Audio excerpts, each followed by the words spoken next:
안녕하세요. 제 사연을 듣고 계시는 청취자 여러분께 반가운 인사를 올립니다. 저는 아직 30밖에 되지 않은 요가 센터에서 요가 강사를 하고 있는 여자랍니다. 고작 나이 30에 어떤 일을 겪었길래 이곳을 찾아와 사연을 쓰고 있는지 무척이나 궁금하실 것 같습니다. 제가 겪은 이야기를 지금부터 하나하나 풀어보도록 하겠습니다. 저의 언니 같은 마음으로 혹은 엄마 같은 마음으로 같이 화를 내주시고 욕을 해주시면서 끝까지 들어주시면 감사하겠습니다. 저는 대학생 시절에 처음으로 요가에 푹 빠지면서 영상과 몸을 돌보는 휴식 시간에 대해 깊게 생각을 하게 되었습니다. 대학도 사실 겨우겨우 들어가기도 했고 그저 그런 성적에 맞춰서 진학을 했기 때문에 제가 가고 싶었던 전공을 선택할 수도 없었거든요. 무료한 대학 생활을 하며 학사 경고를 맞기도 했고 동기들이랑 잘 어울리지도 못하고 휴학을 반복했었습니다. 관심이 없는 학과이다 보니 강의 내용도 따라가기 어렵고 저만 자꾸 겉돌게 되니까 자연스럽게 아웃사이더, 소위 말하는 아싸가 되더라고요. 그래도 예쁜 얼굴에 몸매는 열심히 운동으로 가꾸고 있었던 터라 남자 학우들에게 인기는 있었지만 그거 아시죠? 남자인 친구들이 늘어날수록 여자인 친구들에게는 배척을 당하고 미움을 산다는 것을요. 결국 동기들 사이에서 꼬리가 9개 달린 여우라는 소문이 나기 시작했고 대다수의 여학우들이 저랑 어울려 다니기 싫어한다는 걸 알게 된 남자 학우들도 슬슬 저를 피하기 시작했습니다. 저는 사실 뜬 소문이었던 터라 너무나도 억울했지만 사실 학교 자체에는 그다지 미련이 없었기 때문에 그런가 보다 하고 신경 안 쓰려고 노력했죠. 그때마다 저를 달래준 건 친구도 술도 유흥도 아닌 바로 요가였습니다. 학교에 다니는 동안에는 그냥 취미처럼 즐기다가 교양 수업으로 학점을 겨우겨우 맞춰 대학을 졸업한 이후에는 제대로 배우기 시작했습니다. 몸도 가벼워지고 자연스럽게 몸매의 라인도 살고 다이어트는 당연하고요. 요가는 제 인생이나 다름없는 운동으로 자리를 잡게 되었습니다. 요가가 되게 정적인 운동 같다고 생각하실 텐데요. 사실 종류가 진짜 다양한 운동이거든요. 하타, 아시탄가, 빈야사 같이 요즘 유행하는 플라잉 요가까지 저는 모든 요가를 안 해본 게 없을 정도로 빠삭하게 외웠습니다. 아시탄가는 한 번 하면 땀으로 온몸이 흠뻑 젖을 정도로 격정적인 운동이기도 하고요. 제가 말로 100번 설명해봐야 한 번 운동해 보시는 게 좋을 테니 동네에 요가 센터가 있다면 꼭 한번 해보셔요. 아무튼 저는 즐겁게 요가를 했고 강사님의 추천으로 강사 자격증도 취득을 했고 본격적으로 강사로서 일을 시작하게 되었습니다. 처음에는 센터 강사로 일하기엔 경력이 너무 부족해서 헬스장에 취직을 하게 되었어요. 헬스장에 보면 사이드 프로그램으로 필라테스도 하고 요가도 하고 많은 것들이 있잖아요. 그 강사로 취직을 하게 된 거죠. 시간당 얼마 하는 식의 페이를 받으면서 일을 했는데 제가 또 인물이 좀 괜찮다고 했잖아요. 어리지, 몸매도 죽이지, 이쁘지. 헬스장에 온 회원들이며 트레이너들이며 모두들 저랑 밥 한번 먹어보려고 줄을 섰었죠.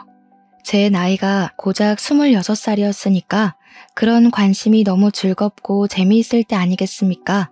이 회원이랑 밥 먹고 저 회원이랑은 커피 마시고 하면서 요가 수업 들으라고 권유도 하고 회원도 늘리고 회원들이 점점 늘어나니까 헬스장 관장님이 저를 예뻐해 주셔서 시급도 팍팍 올려주셨습니다. 그렇게 열심히 관심 속에서 하루하루를 즐기고 있었는데 헬스장에서 회원 한 분이 저에게 사귀자고 고백을 한 것이었죠. 근데 제가 약간 철벽 같은 걸 좀 치고 다녔거든요. 직장 내에서 연애는 하지 말자 주의였어요. 왜냐면 서로 껄끄러워질 게 뻔하잖아요. 연애하면 분명 티가 날 텐데요. 거기다가 헤어지기라도 하면 누군가는 그 헬스장을 떠나야 하는데 그것도 부담스럽고요. 당연히 저는 일로 만난 관계에서 연애할 마음이 없다고 거절을 했죠. 다른 회원 몇 명도 저에게 고백을 하고 사귀자고 했는데 제가 다 거절했거든요. 그렇게 거절한 회원들이 한 4명 정도 됐어요. 회원들도 처음에는 불나방처럼 달려들다가 제가 아무랑도 사귀지 않고 모두 거절을 하니까 그냥 그림의 떡이구나 하면서 들러붙지 않았죠. 물론 밥이랑 커피는 사준다고 하면 냉큼 얻어먹고 다니긴 했지만요. 그런데 어느 날 우리 헬스장에 진짜 누가 봐도 한 번 더 돌아볼 만큼 잘생긴 남자가 등록을 한 거예요. 몸도 장근육이 불룩불룩 야무지게 좋고 생긴 것도 진짜 잘생겼는데 더 멋있는 포인트는 말이죠. 차가 한 3대 있는 것 같더라고요. 요일별로 차를 바꿔 타고 등장하는데 하나같이 비싼 외제차를 끌고 오는 겁니다. 그중 하나는 억대 스포츠카라고 하더라고요. 다른 회원들도 시기와 질투, 부러움이 섞인 채로 뒷말들을 하는데 남자들의 질투가 어마어마하게 무섭더라고요. 관장님한테 슬쩍 그 회원에 대해 물어보니까 완전 금수저라고 하더라고요. 차고 다니는 시계가 몇 천만 원 하는 브랜드더라. 집이 원래 부자인 것 같더라. 나이도 많지 않더라 하면서 신나게 이야기를 하더라고요.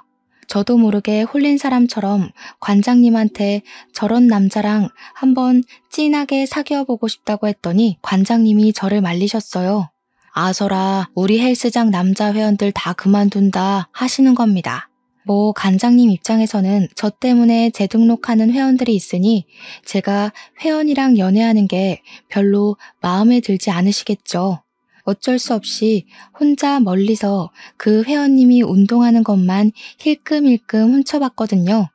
근데 그 이후에 회원들이 저보고 밥 먹자, 커피 먹자 하면서 추파를 던져도 마음이 영 가지 않더라고요. 평소 같으면 냉큼 따라 나가서 공짜 밥 먹고 공짜 커피 마시고 은근히 오빠 너무 고마워요 했을 텐데요. 저한테는 시선도 주지 않고 묵묵히 운동만 하는 잘생긴 회원한테 은근히 서운할 지경이었죠. 저렇게 잘생긴 남자는 나한테 관심도 없구나 하면서요. 근데 아시다시피 요가라는 운동이 보통 여자들을 위한 운동이라는 인식이 있어서 남자들은 거의 안 하는 운동이거든요. 자세가 유연성을 요구하기도 하고 몸매 라인을 정리하기 위한 운동이고 동작이니 근육을 원하는 남자 회원들한테는 만족스럽지 못한 운동이기도 하죠. 남자들은 땀 뻘뻘 흘리면서 막 누가 봐도 허리가 아작날 것 같은 역기 같은 거 들면서 운동하는 걸 과시하잖아요. 물론 요가에도 아시탄가라는 격정적인 운동이 있긴 하지만 남자 회원들에게는 매력적이지 못한 운동이죠. 누워서 호흡하고 명상하고 하는데 다들 지루해하기만 하고 별로 좋아하지 않았어요. 저랑 친해지고 싶어서 몇 번 수업을 받았던 남자 회원님들도 결국에는 떠나가더라고요. 아무튼 제가 제일 한가한 타임이 오후 9시 타임이거든요. 이때 보통 주부들은 집에서 아이들을 돌봐야 하는 시간이고 젊은 회원님들은 술 마시러 떠나는 시간이라서요. 저의 마지막 타임이기도 하고 끽해봐야 한두 명 정도 수업을 신청하면 일부러 8시 타임으로 옮겨놓고 빨리 퇴근해버려요. 관장님도 그 정도는 눈 감아 주시고요. 근데 그 금수저 회원님께서 덜렁 9시 요가를 신청해 두신 거 있죠? 더 신이 났던 건 9시 타임에 금수저 회원님 말고 다른 분들은 아무도 신청을 안 했더라고요. 평소 같으면 8시 타임으로 당기고 1시간 일찍 하는 퇴근을 꿈꿨을 텐데 제가 이런 절호의 기회를 놓칠 수 없죠. 일부러 9시까지 기다렸다가 완전 1대1 맞춤 수업으로 요가를 했어요. 어떻게 해서든지 흥미를 주고 싶은 마음에 어려운 동작들은 피하고 PT랑 비슷한 동작들로 커리큘럼을 수정해서 맞춤형 운동을 보여드렸죠. 1시간이 너무 순식간에 사라지고 수업이 끝났는데 저한테 요가가 이렇게 격정적인 운동인지 몰랐다고 생각보다 너무 재밌다고 해주셨어요. 처음으로 금수저 회원님과 말을 섞게 된 것이었는데 정말 목소리도 완전 중저음으로 좋더라고요. 와, 이 남자 진짜 인기 많겠다. 나 같은 건 넘볼 놈이 아니었구나 싶어서 한편으로는 슬프기도 했고요. 별다른 말 없이 안녕히 가세요 하고 퇴근할 준비를 하려고 하는데 회원님께서 저에게 다시 말을 걸어 오셨습니다. 혹시 이 수업 시간에 사람이 없나요? 하시길래 양심에 좀 찔리긴 했지만 그렇다고 대답을 했죠. 그러니까 오늘 수업을 받아보고 요가에 흥미가 생겼다면서 혹시 1대1 수업도 가능하냐고 물어보시더라고요. 제가 1대1 개인 레슨을 하긴 하는데 아무래도 단체 수업은 헬스장 프로그램에 포함된 가격이라 좀 저렴하고 1대1은 비싸거든요. 거기다가 시간도 오전 타임에 1대1 수업을 진행하고 저녁 타임은 단체 수업으로 진행한단 말이죠. 저녁 타임에 해야 오는 회원님들도 많아서 수업 분위기도 훨씬 흥분되거든요. 1대1 수업을 원하시면 시간대는 언제가 좋으시냐고 물어보니까 저녁 9시 타임이 딱인 것 같다고 하시더라고요. 아무래도 단체 수업이 있는 시간대라 관장님이랑 상의하고 수업 조정을 해야 한다고 말씀을 드렸더니 자기가 직접 관장님께 말씀을 드리겠대요. 그래서 알겠다고 조심히 가시라고 하고는 콩닥콩닥거리는 가슴을 진정시키고 저도 집으로 돌아갔습니다. 다음 날 관장님이 저한테 슬그머니 오시더니 그 회원 어떻게 꼬셨냐고 물어보시더라고요. 그래서 제가 새침하게 꼬시긴 뭘 꼬시냐고 아무 짓도 안 했다고 하니까 막 호탕하게 웃으시더라고요. 알고 보니 개인 레슨비를 웃돈으로 주고서라도 하고 싶으니까 9시 단체 수업을 없애고 자기 1대1하게 해달라고 했다는 겁니다. 그러면서 레슨비 엄청 높게 맞췄다고 저한테 보너스를 주시겠다고 하는데 그런 건 귀에 들리지도 않더라고요. 돈으로 시간을 사겠다는 그 재력이 뿅가게 멋있는 거예요, 진짜. 관장님이 제가 멍한 표정으로 이야기를 듣고 있으니까 넌지시 연애를 하고 싶으면 다른 회원들 모르게 하라고 하시더라고요. 아무래도 회원들 재등록에 영향을 끼치긴 하니까 알겠다고, 근데 그럴 기미는 사실 안 보인다고 대답했죠. 그 다음 날부터 진짜로 밤 9시에 금수저 회원님과 1대1 수업을 시작하게 되었습니다.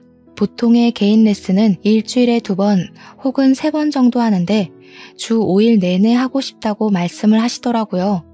처음 그 이야기를 했을 때 나한테 관심이 있나 했는데 저를 그렇게 붙잡아 둔 것 치고는 정말 수업 내내 잡소리 하나 없이 요가만 했다는 게 함정이었습니다. 아시탄가 하다가 지루할 것 같아서 하타도 하고 빈야사도 하고 했더니 이렇게 다양한 요가가 있는지 몰랐다며 즐거워하시더라고요. 요가를 하면서 은근히 터치도 이루어지고 요가복이라는 게 솔직히 몸매가 확실히 드러나는 옷이잖아요. 근데 꿈쩍을 안 하더라고요. 약간 못 꼬신 남자가 없었던 인생에 처음으로 벽이 느껴져서 자존심이 상하기도 했습니다. 그렇게 한 3주일쯤 지났나? 제가 회원님에게 질문을 하게 되었죠. 회원님, 이번 달 수업은 일주일 남았는데 다음 달에도 재등록하실 건가요? 하니까 네 하시더라고요. 그래서 제가 농담이랍시고 혹시 요가 강사 하려고 하시는 거냐고 매일같이 이렇게 열심히 하시는 분은 이 헬스장 다니면서 처음 본다고 했죠. 그러니까 저한테 요가 강사가 꿈은 아닌데 재미가 있어서 하는 거라고 하시더라고요. 그래서 네 알겠습니다. 다음 달에도 연장하시는 걸로 알게요 하고 1대1 요가를 쭉 이어나갔죠. 그렇게 강습한 지 3개월이 꽉 찼어요. 그동안 관장님은 덕분에 레슨비로 돈 많이 벌게 되었다고 인센티브까지 팍팍 주셨습니다.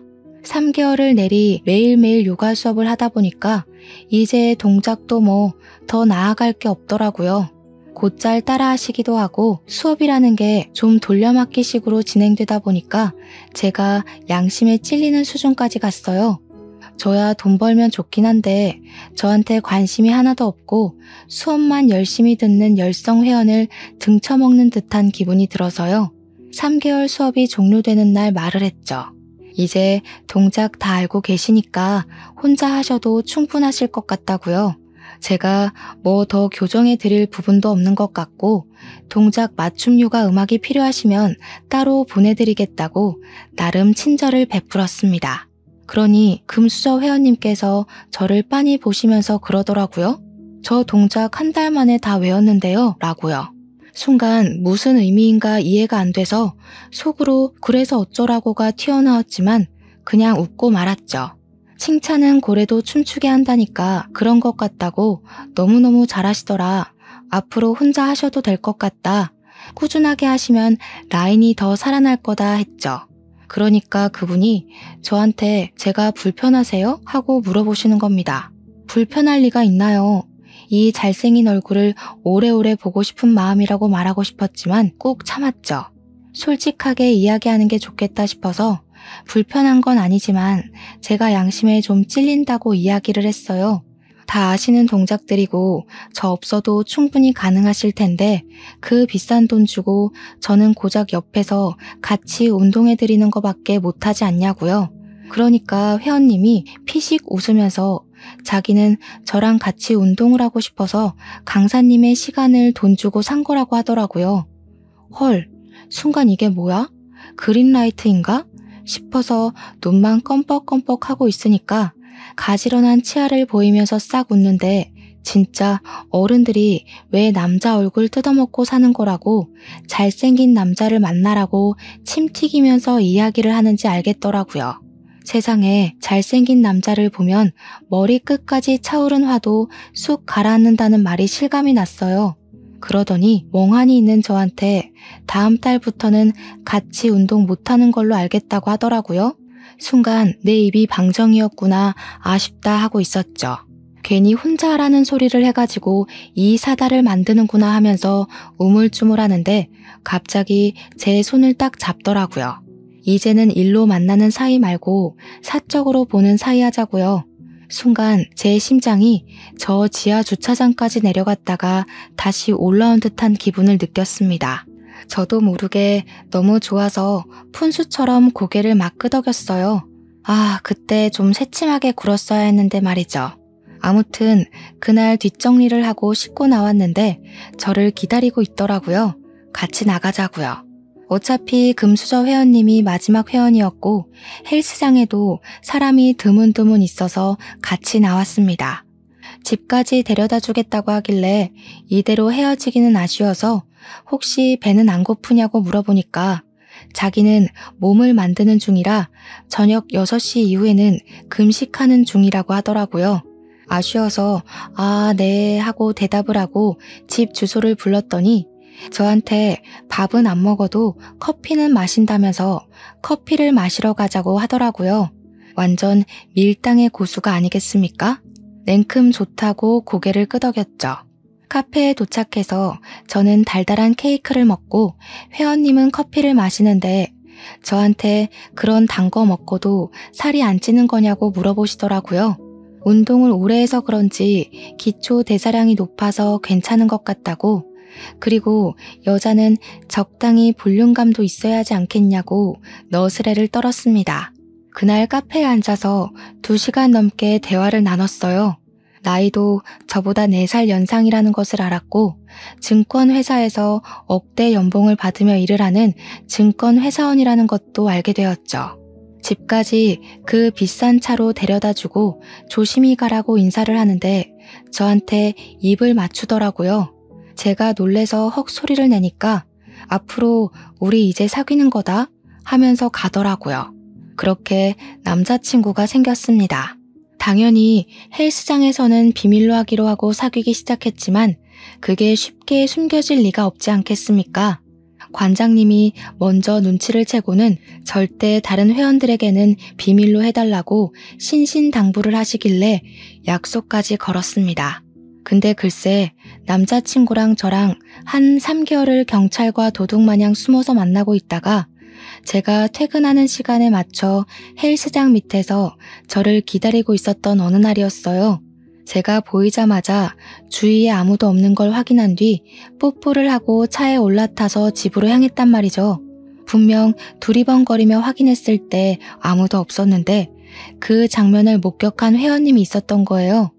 하필이면 저에게 선물 공세도 하고 밥도 사주고 3번이나 고백했다가 차인 회원님이었던 거예요. 다음날 관장님을 찾아가서 제가 자기를 가지고 논 게 틀림없다면서 헬스장에 있는 회원님들에게 다 들리게 큰 소리로 난리를 쳤습니다. 거기다가 저한테 차인 인간들한테도 다 소문내가지고 그 사람들끼리 똘똘 뭉쳐서 관장님을 찾아간 거죠. 회원 관리를 이딴 식으로 해도 되는 거냐고, 불려우 같은 게 헬스장 물 다 흐리고 있다면서 당장 자르라고 했대요. 아니, 제가 누구를 만나든 말든 자기들이 무슨 상관인지 그땐 진짜 너무 억울하고 화가 나더라고요. 제가 뭐 마음에 들지 않아도 받아먹었으면 한 번은 만나야 되는 법이라도 있나요? 관장님이 저한테 일주일 정도 휴가라고 생각하고 쉬다 오라고, 그때까지 정리될 인간들은 다 떠날 거라고 하더라고요. 너무너무 죄송했기에 그럴까 싶긴 했지만 솔직히 제가 왜 피해야 하는지 모르겠더라고요. 무서울 것도 없고 쭉정이 같은 놈들 때문에 제가 피하면 소문만 더 더럽게 날 것 같았고요. 피할 이유 없다고 그냥 출근하겠다고 하고 나갔는데 제가 요가실에 들어서자마자 저한테 차였던 인간들이 줄줄이 소시지처럼 들어오더라고요. 저한테 꽃뱀이냐고 막 삿대질하면서 이야기를 하는데 기가 막혀서 제가 무슨 소리들 하시는 거냐고 뾰족하게 대꾸했죠. 그러니까 자기들이랑 밥 먹고 커피 마시고 살랑살랑 굴더니 연애는 돈 많고 잘생긴 놈이랑 하는 거 아니냐고, 관장님이 정리될 때까지 성격 죽이고 참으라고 했는데 저런 소리를 듣고 어떻게 참겠습니까? 바로 그냥 질러버렸죠. 그러면 회원님들이 잘생기고 돈이라도 많던가요? 자기들 능력 안 돼서 저 하나 꼬시지도 못해놓고 이게 무슨 자격지심이람? 제가 좋아하는 사람이랑 연애를 하겠다는데 왜 감나라 배나라 하세요? 제가 커피 사달랬어요? 밥 사달랬어요? 먼저 사주겠다고 나가자고 하더니 왜 저를 꽃뱀으로 만들어요? 근데 하필 그 타이밍에 요가 수업 들으러 왔던 아주머니 회원님 한 분이 그걸 들었던 거죠. 그 아줌마 입이 진짜 촉새였거든요. 남자 여럿이 와서 따지고 드니까 이리저리 소문을 이상하게 낸 거죠. 제가 이 남자 저 남자 다 꼬시고 다니다가 결국에는 잘생긴 금수저 물어서 한몫 챙기려고 판을 짰다고요. 와, 진짜 제가 지나가기만 하면 다들 수근수근 거리는데 속상해서 눈물도 몇 번 흘렸어요. 그때 제 남자친구가 그러더라고요. 이런 데서 고생하면서 일하지 말고 자기랑 결혼하자고요. 연애한 지 고작 3개월 지났는데 결혼이라니 상당히 오버하는 것 같고 너무 섣부른 판단이라 느껴지시죠? 근데 그때는 그런 거 생각할 겨를이 없었어요. 이미 이 사람에게 푹 빠져 있었고 결혼하자는 그 말 자체가 구원처럼 들렸거든요.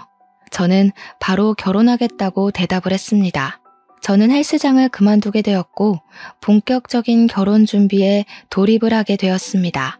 우리 집에서는 금융권에서 일하는 억대 연봉을 받는 사위가 싫을 리가 없죠. 거기다가 집도 완전 금수저 집안이었으니까요. 오히려 집안 격차가 심하게 나는 것 같다면서 우리 딸이 무시당하고 고생할까봐 걱정이 되어 시집을 보내도 될지 말지 고민이 된다고 하셨습니다. 우리 예비 신랑이 부모님 손을 잡고 절대로 힘들게 하지 않을 거라고 걱정하지 마시라고 신신당부를 했습니다. 결국에는 번지르르한 우리 예비 신랑의 얼굴에 홀라당 넘어간 부모님은 결혼을 허락해 주셨습니다. 시댁에도 자연스럽게 인사를 드리러 갔는데 진짜 집에 도착하고 나서 깜짝 놀랐어요. 강남에 엄청 비싸다고 늘 집값 순위에 오르락내리락 하는 주상복합에 사시더라고요. 연예인 누가 살더라, 정치인 누가 살더라 하면서 저 주상복합에 살아보고 싶다 하는 사람들이 있을 정도로 입에 오르는 곳이었습니다. 엘리베이터에서 느껴지는 고급스러움에 완전히 주눅이 들었죠. 아무튼 시댁에 갔는데 시부모님이 저를 반갑게 맞아주셨어요. 그런데 시부가 저한테 직업이 뭐냐고 물어보시는 겁니다. 그래서 담담하게 요가 강사라고 대답했죠. 그러자 요가 강사? 그거 좀 그런 직업 아니니? 하면서 저를 아래 위로 쭉 훑어보셨어요. 제가 빈정이 상해서 그런 직업이 뭔데요? 하고 다시 물었더니 시모가 나서서 말려주셨어요. 기분 나빴으면 미안하다. 너네 시아버지 될 사람이 고지식한 사람이라서 그래. 나도 요가하는 거 엄청 좋아하는데 우리 며느리가 틈틈이 좀 가르쳐주고 하면 좋겠구나.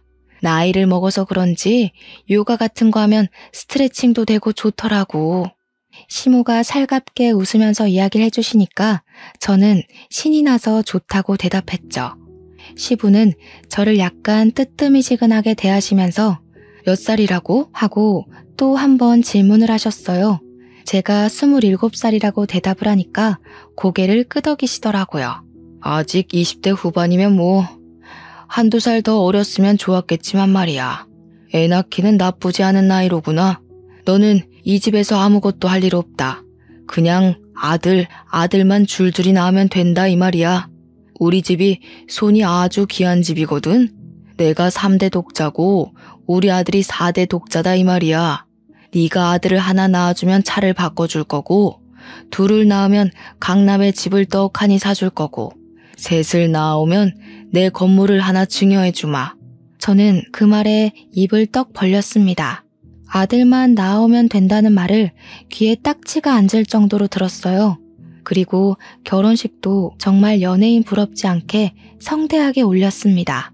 집안의 4대 독자가 결혼을 한다는데 다른 집안에 얕보이면 안 된다고 하시면서 드레스도 해외에서 공수해온 드레스로 맞춰주셨고요.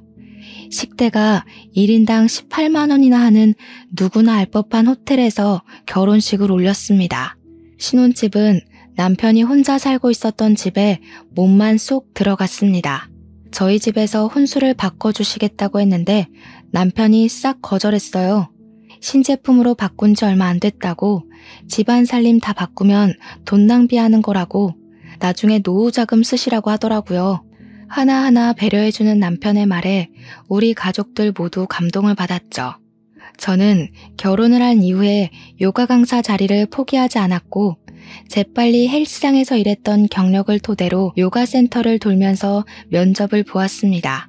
어쨌든 사회에서 예쁜 얼굴은 모든 일에 플러스 되는 요인이기도 하죠. 저는 바로 취직을 할 수 있었고 꽤 큰 센터에서 일을 하게 되어 월급도 매우 괜찮은 수준으로 협의를 보게 되었습니다. 남편에게도 취직을 했다고 자랑을 하니까 갑자기 버럭하더라고요. 아버지 말씀 뭘로 들은 거냐고. 우리 빨리 임신을 해야 하는데 대뜸 취직이 무슨 소리냐고요. 아직 27살밖에 되지 않았으니까 하루빨리 자식들 줄줄이 낳고 나면 몸 회복도 빠를 거고 출산 후에 요가 강사해도 되지 않냐고 하더라고요. 출산하면 여자 몸이 얼마나 망가지는데 하루아침에 요가 강사 일을 할 수 있겠습니까? 거기다가 제 친구들 중에는 시집간 친구들이 하나도 없는데 혼자 애까지 낳으면 제가 얼마나 외롭고 쓸쓸하겠어요. 이왕이면 친구들이랑 같이 육아하면서 정보 공유하고 지내는 게 좋지 않겠어요? 당장 아이를 낳을 마음이 없었던 저는 필사에 변명을 했고 남편은 들어주지 않았습니다. 어차피 다 도움이 있어서 키울 거고 아들만 낳으면 전적으로 시부모님께서 다 케어를 해주실 테니까 아무 걱정하지 말고 임신만 하면 된다고요. 남편은 그렇게 통보를 한 이후에 신혼생활을 즐길 마음이 정말 없는 건지 피임을 하지 않았습니다. 자녀 계획은 부부가 같이 세워야 한다고 생각했지만 제가 남편을 너무나도 사랑했던 터라 그냥 남편 말대로 하자고 생각하고 말았죠. 그렇게 결혼 한 달 만에 몸이 약간 피곤하다는 것을 느꼈고 미열도 느껴지고 어질어질한 기분이 들어서 이상하다 생각했죠. 피임을 하고 있지 않았으니까 혹시 임신일까 싶어서 테스트기를 했는데 정말 두 줄이 떡하니 뜨는 게 아니겠습니까? 저는 너무 놀라서 산부인과에 당장 달려갔고 아기 집이 보인다고 임신이라는 이야기를 들었습니다. 하지만 너무 초기라서 제대로 보이는 것이 없으니 1, 2주 뒤에 다시 와서 보는 게 좋겠다는 이야기를 들었죠. 제가 그때는 요가 센터에서 일을 하고 있었기에 당장 수업이 너무나도 걱정되더라고요. 인계를 받을 수 있는 강사가 없어서 센터에는 임신 소식을 알리긴 했으나 한 달 동안 사람을 구하는 기간을 드리고 일을 해주겠다고 약속했습니다. 그런데 그게 문제였을까요? 임신 7주 차에 그만 계류 유산이 되고 말았던 것이죠. 저는 고 싶지 않았습니다. 의사 선생님은 친절하게 설명을 해주셨어요. 계류 유산이 된 건 산모의 탓이 아니라고도 하셨죠. 아기 집이 보이긴 하지만 태아가 보이지 않는다고 하시며 놀란 저를 토닥여 주셨습니다. 계류 유산은 누구나 겪을 수 있는 일이고 산모님 회복이 가장 중요한 거라고 저에게 마음의 상처를 너무 받지 말라고 하셨어요. 임신했다는 소식을 설레발치며 양가에 다 말을 해뒀었는데 시부모님은 바로 실망을 하셨고 남편은 저에게 일을 빨리 그만두라고 했습니다. 몸을 회복해야 했기에 한 달을 다 채우지 못하고 유산 소식을 전하며 퇴직을 할 수밖에 없었죠. 시부는 저에게 요가를 했다고 해서 자궁이 튼튼한 줄 알았는데 요가한답시고 나가서 딴짓을 하고 온 건 아니냐고 비수를 꽂으셨어요. 시모는 그런 시부를 나무라며 초기엔 그런 일이 많으니까 앞으로는 조심하면 되는 거라고 그런 소리 하지도 말라고 제 편을 들어주셨습니다. 저는 소파 치료술을 했고 다행히 나이가 어려서 그런지 몸은 빠르게 회복이 되었습니다. 남편은 산부인과에 쫓아와서 임신 준비를 언제부터 다시 시작하는 게 좋겠냐고 의사 선생님께 묻더라고요. 의사 선생님은 남편을 쓱 쳐다보더니 산모 몸이 안정되었다 느껴지면 준비를 하시라고 하며 저에게 영양제를 이것저것 권하셨습니다. 남편은 모조리 다 달라고 했고 엽산과 철분제 비타민 같은 것들을 먹으면서 다시 새롭게 임신 준비를 하자고 했죠. 저는 남편의 집착과 같은 감시 아래에서 매일같이 영양제를 하루에 3번씩 먹어야 했습니다. 하루는 제가 너무 지쳐서 이렇게까지 해야 되는 거냐고 물었더니 다 우리 부부 좋자고 하는 일이라고 하더군요. 어릴 때부터 아들 노래를 불렀던 집안에 아들을 안겨드리는 것만큼 효도가 어디 있겠냐고요. 그러면서 너도 하나만 낳으면 차 사준다고 하지 않았냐고 외제차 끄는 사모님 하고 싶지 않냐고 빨리 임신하자고 하더군요. 저는 울며 겨자 먹기로 매일같이 영양제를 먹어야 했고 정확히 유산한 지 6개월 만에 2번째 임신을 하게 되었습니다. 근데 제 나이가 1살 더 먹어서 28살이 되었잖아요. 1살 더 먹었다고 시댁에서 난리가 난 거죠. 하루라도 빨리 애를 낳아야 1명이라도 더 낳을 수 있는 거 아니냐고 하면서 저를 엄청 쪼아댔습니다. 그때 마침 임신을 한 사실을 알게 되었고 이번에는 아기 심장 소리까지 확인을 할 수 있었습니다. 하지만 한번 유산을 겪었던 터라 마음의 불안은 가시지 않았고 남편에게 우리 임신 3, 4개월이 될 때까지 비밀로 하자고 했죠. 그리고 제가 임신 16주를 맞이했을 때 배가 볼록 나오기 시작했고 아이의 성별이 아들이라는 것까지 확인하게 되었습니다. 남편과 저는 병원에서 주책맞게 눈물을 흘렸고 바로 시댁으로 찾아가 임신 16주고 아들이라는 것을 말했습니다. 그러자 시부가 저한테 역시 우리 며느리라면서 인정이라고 저한테 차를 사주시겠다고 하시는 겁니다. 떨리는 마음에 비싼 외제차 계약까지 딱 하고 집으로 돌아왔죠. 그렇게 태교에만 집중을 하며 지냈는데 임신 20주에 아이가 또 유산이 되고 말았습니다. 원인을 정확하게 알 수 없다고 하더라고요. 단지 제 자궁이 약하고 갑상선 기능에 문제가 있어서 그런 것 같다고 했어요. 당연히 시부는 목덜미 잡고 쓰러지고 우리 남편 또한 망연자실하더라고요. 무엇보다 가장 슬픈 건 저였습니다. 우리 아이 태명도 붕붕이로 지었는데 시부가 붕붕이가 태명이니 붕붕 떠난 것 아니냐고 차 계약도 바로 취소해버리셨어요. 그러더니 제가 처치를 다 받고 태어나는데 그러시더라고요. 너 혹시 담배 피우냐? 아기 가지고 술 먹고 춤추고 논 거 아니지? 아니면 자궁에 문제가 있어? 왜 애가 2번이나 유산이 되냐고. 갑상선 기능에 문제가 좀 있다고 하더라고요. 자궁도 2번의 유산을 겪으면서 많이 약해졌다고 하더라고요. 이런 쓸모없는 계집애 같으니라고. 나이가 어려서 애는 많이 낳겠거니 싶어서 부족한 년 받아줬더니 그래서 너 임신을 할 수 있다는 거야 없다는 거야? 남편이 한숨을 푹푹 쉬면서 병원에서 하는 말이 제 갑상선 기능이 많이 저하되어서 약물 치료를 해야 한다고 했다 말했어요. 이게 호르몬제가 투여되는 거라 치료가 끝날 때까지는 임신을 하면 안 된다고 했다고 말을 전하니까 시부 얼굴이 빨개지더라고요.